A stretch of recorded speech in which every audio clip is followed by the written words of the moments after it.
Години наред се е приемало, че текстовете на Новия Завет са написани няколко стотин години след първите апостоли и затова били недостоверни.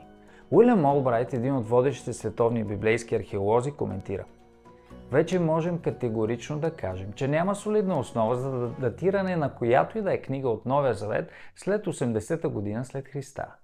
Тоест, археологическите данни сочат, че текстовете на Новия Завет са написани по времето на първите апостоли на Христос, които са и очевидци на събитията.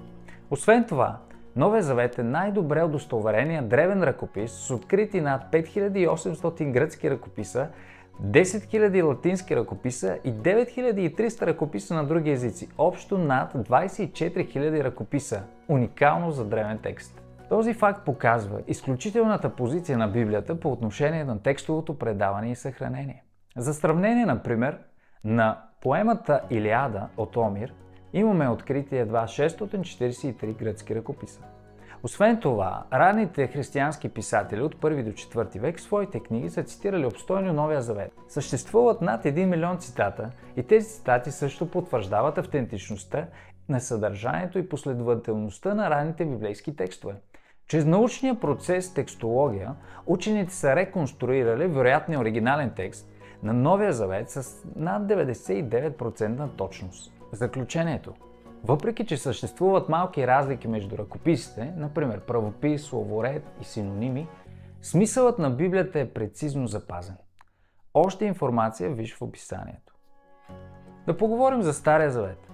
Съществува мнението, че от препис на препис през вековете текста на Стария Завет коренно се е изменил, като игра на счупен телефон. Свитъците от Мъртво море, така наречените кумранските ръкописи, се смятат за едно от най-значимите археологически открития на нашето време. Открити са фрагменти от всяка книга от Стария Завет с изключение на една. Тези свитъци категорично удостоверяват автентичността и точността на Библията, която четем днес. Например, свитъкът от книгата Исаия е намерен относително непокътнат и е доста по-стар от всяко известно досега копие.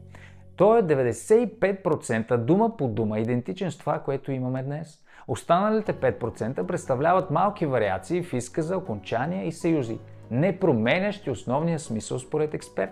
Научни дисциплини като текстология, археология, ръкописни изследвания и историческа лингвистика категорично подкрепят заключението, че Библията е предадена с висока прецизност.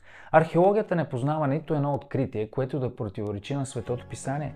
В същото време имаме хиляди открития, като архаични надписи, древни кодекси, ръкописи, които подкрепят историчността и точното предаване на библейските текстове.